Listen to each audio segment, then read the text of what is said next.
Hi, Freedom House.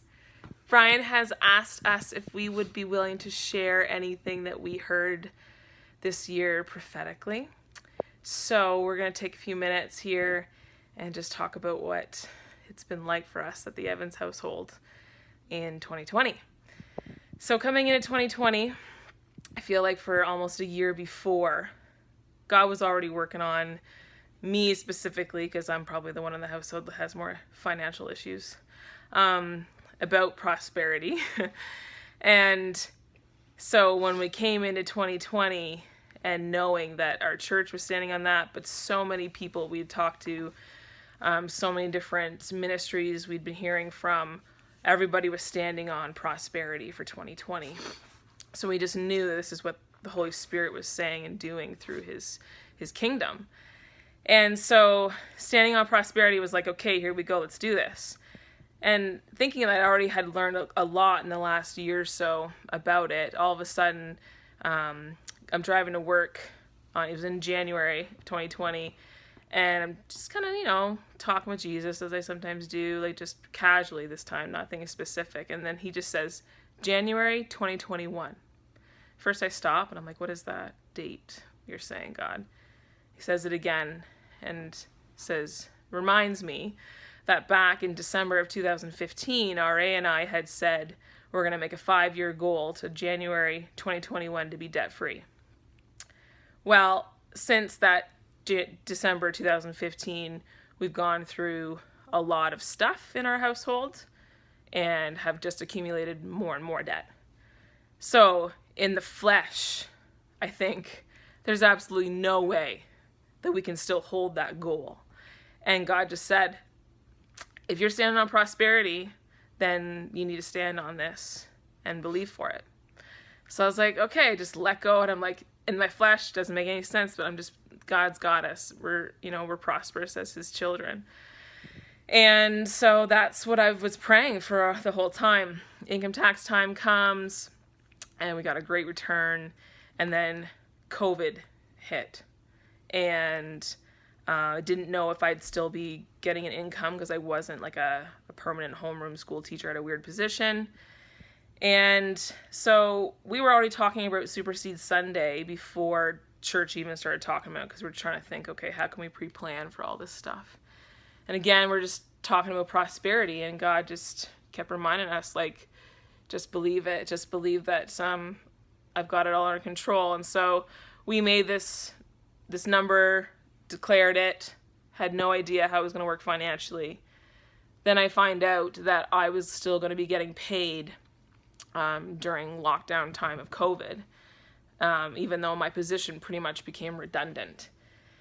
And so at that point, because I was redundant, I also had to decide if I was going to return back to my job at the jail.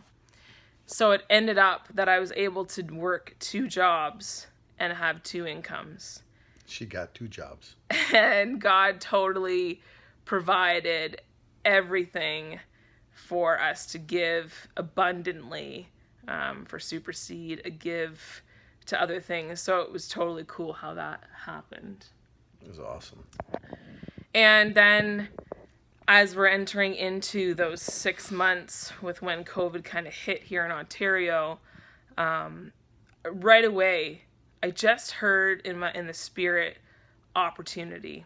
I kept hearing it over and over again and leaping with excitement when I would hear about opportunity, because I felt like the Holy Spirit was just saying, this is the opportunity.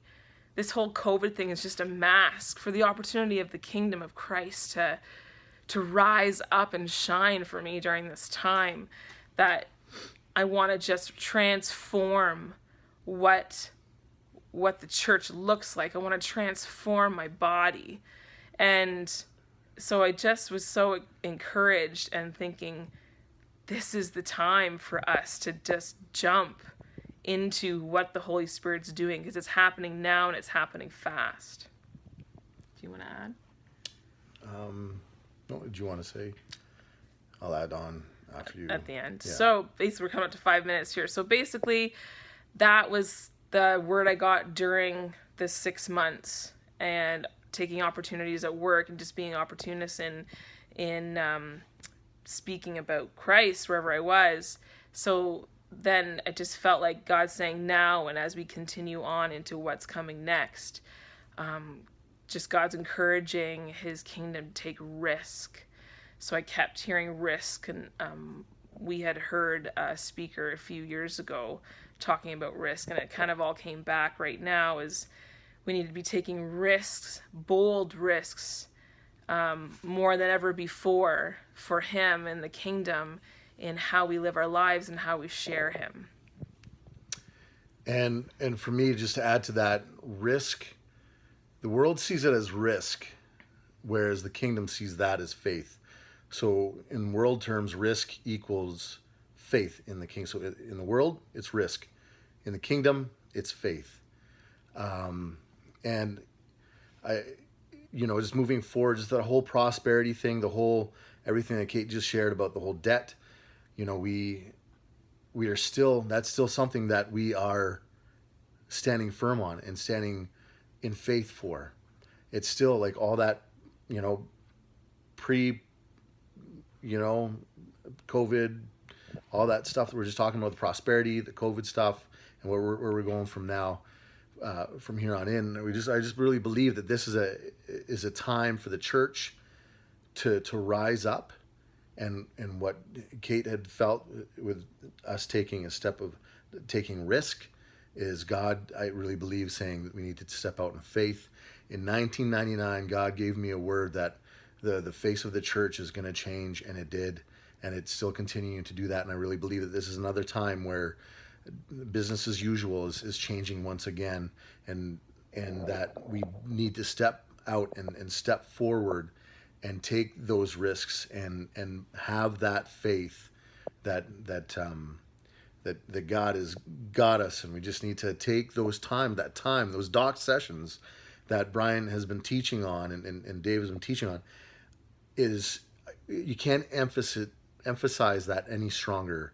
We can't stress the importance. It's, we hear, oh yeah, spend time with Jesus, like Jesus prayed, took time. We hear it so often that we think very flippantly about it, but it is the anchor.